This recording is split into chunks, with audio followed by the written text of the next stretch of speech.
Hello everybody, I'm back with another meta snapshot for you today. A bit of a scuffed one as always, and a little bit imbalanced in terms of the number of decks I have for each faction. The meta is still a little bit unstable from what I've been seeing, and I haven't got a completely, sufficient grasp of what's going on for each faction, but I can give you the general rundown of the good decks for each, and of course I will be doing that. The timestamps for each individual faction will be in the description below if you want to skip ahead to, your favorite or whatever. But yeah, let's jump right into each of these factions. So one I've been playing a lot of recently has been Northern Realms. I don't think there are very many decks that are good for that faction right now, but Henselt is pretty damn strong in my opinion, and quite a lot of people are playing it. I've seen a couple of Meaves here and there, but really Henselt is the one that is shining, as it were. There are different versions of him. Some run Draug, some do not, some run Portal, some don't.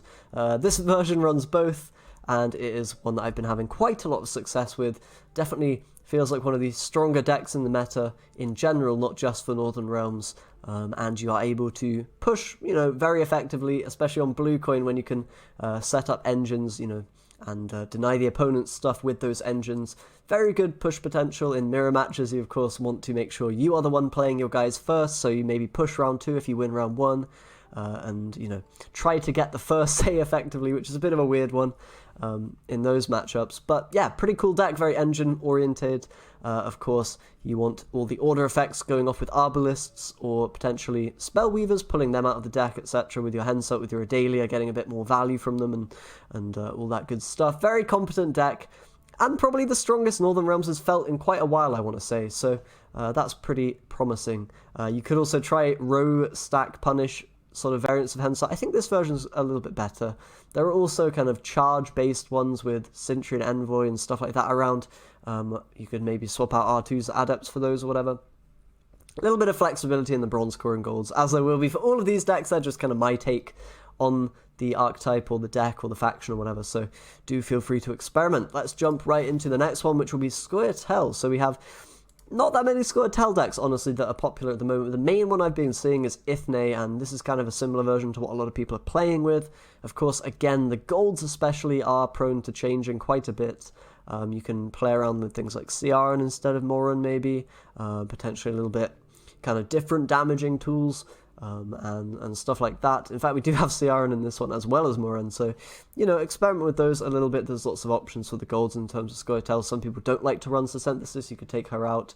You could play the Hengate Sword. You could play other things, but this is kind of, I think, what most people are playing. Some are running the Dwarven mercenaries, which work quite well as little engines. I personally don't like them too much, as they do feed your opponent's removal, and that's one of the things Ithne is very good against typically, is other decks that have removal. You don't play any cards that care about being removed, so you gain a bit of value on that front. But Ithne is very, very good. Of course, you're getting the carryover onto Sheldon. That's your main win condition a lot of the time, and Great Oak as well is another card that really helps you out late in the game.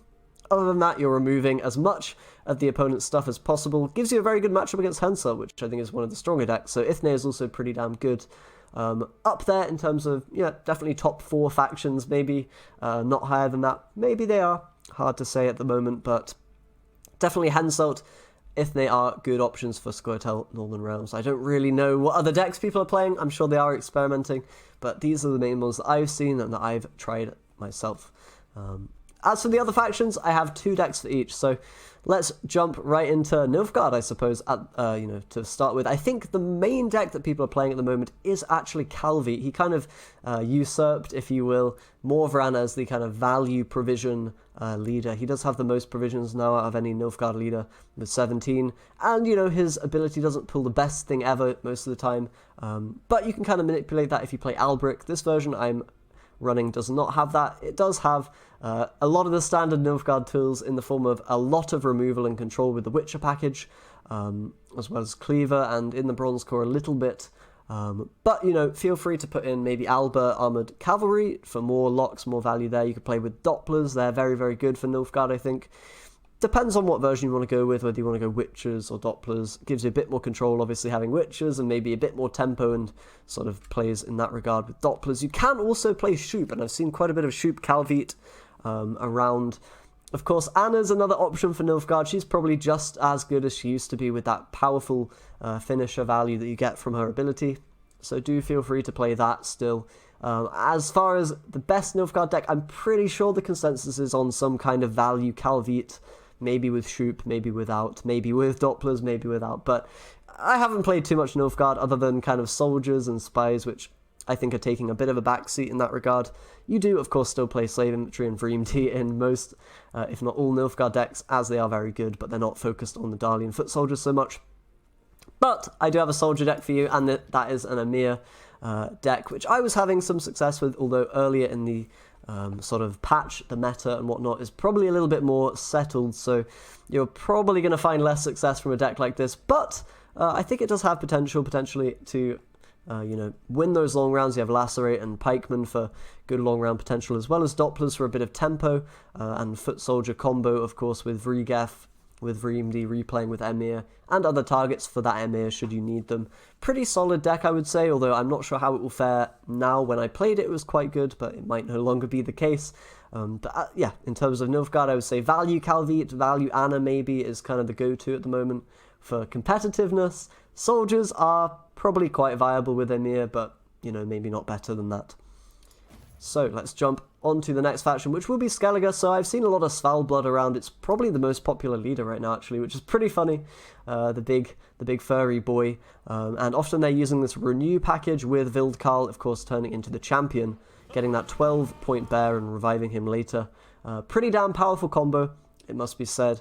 You, of course, have a bunch of Skellige's other very powerful tools. You're not playing the thinning in Coral and Burner that you used to, or even Morkvarg, although some people have been playing around with Duran Morkvarg, I do believe. I just don't think they're worth it on provisions, and I think the consensus is they're not that good anymore when you're not playing with Bran. Bran also might be quite okay, but, the nerfs to Coral and whatnot were pretty big, to say the least. So I think Svalblood and Arnioff are probably a little bit better than Bran, and I've heard people agree with me on that front. But yeah, this is the kind of list. You just have a ton of very, very powerful golds. Your Bronze Court is also very, very strong. You got a buff on the Svalbard Priest and on Shield Maiden, so that becomes a package that you can run probably in most Skellige decks if you want to. And it gives you a very well-costed thinning bronze and a very well-costed engine as well, which definitely carry the Bronze Core. Protector helps you out there as well. When you're playing Svalblood, you can maybe get some nice value from that, along with the Priests and whatever, in round 3. And just generally, pretty damn strong amount of finishers and engines, likewise, that you can kind of win the long round or the short round with, in theory. So I think Svalblood, most people are thinking, is the best deck, although some, for Skellige that is, some think Arnioff is better, and I do have an Arnie deck here for you, which is probably quite powerful. I can't say for sure if it's better than Svalblood or not. It very well may be. But likewise, with the Svalblood, you have a ton of finisher value in the Arnioff. It sets up all your Bloodthirst-reliant boys like Lugos, like the Svanrige, like the Donar, etc. Champion's Charge, you can mix and match some of these Bloodthirst cards, don't have to play them all. But again, the Bronze Core, very, very powerful with the Priest Shield Maiden combo going on. Do feel free to experiment with maybe taking out Ravagers, putting in, potentially Marauder or something, but pretty much the Gold Core is quite powerful again here. Skellige has so many just good synergistic cards in that top end that really, really carry the faction in terms of the finisher value it can get.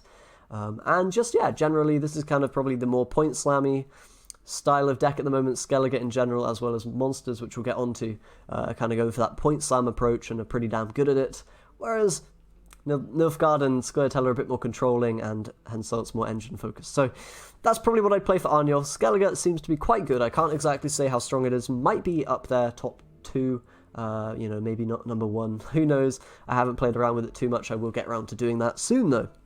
As for monsters, the last faction, I think they've dropped quite a bit in strength, although I think people think Arrakis Queen is still quite good. Let's jump into Woodland. It's pretty much unchanged, as always, although the Dominance units did get a nerf, a pretty damn big one, and Caldwell did as well, so you've got some changes there. As for the general package you're running, it's still going to be Thrive units mostly. You can play Riders, you can take them out if you want. They're a bit risky sometimes with Woodland, although in theory you can get the Dominance off most of the time with Woodland onto a Werewolf in round 3, so shouldn't be the end of the world if they block that in earlier rounds. Geralt is something you can definitely take out if you don't want to play him. It might be a bit overkill with Imrus Wrath. Do experiment with that card. But other than that, yeah, Woodland's still pretty okay. I mean, It has a lot of points, it has great finisher value if you can push the opponent and bleed them. The problem is, can be quite hard to win round 1 now with that dominance nerf, as I said.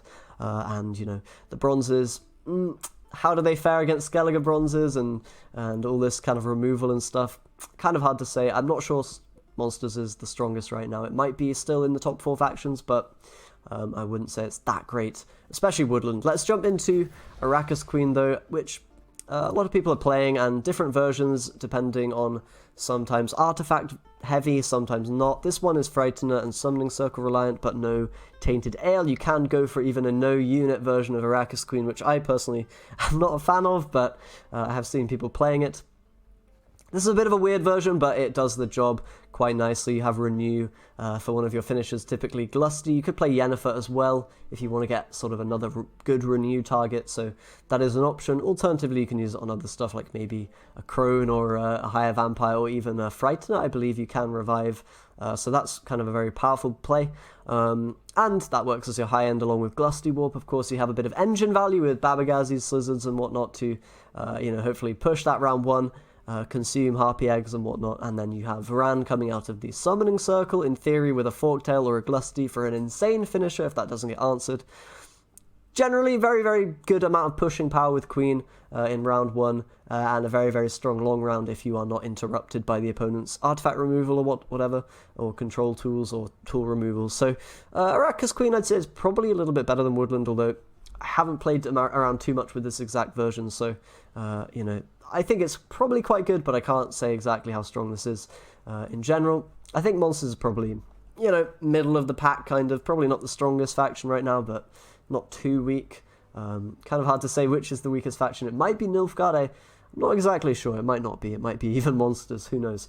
But yeah, those are the lists I have for you. Of course, I will maybe, if I see the need to bring out another meta snapshot, I will do that for you guys to kind of update these decks and bring in any new cards, any new techs, any new decks that we see in the future. That's just a preliminary meta snapshot, Scuffed, of course, as always. Let me know if you think I missed anything, and if you think I'm on point or whatever. If you value these Scuffed meta snapshots, do leave a like and whatnot. And subscribe, as always, for more Gwent content. Thanks a lot for watching, everybody, and I'll see you next time.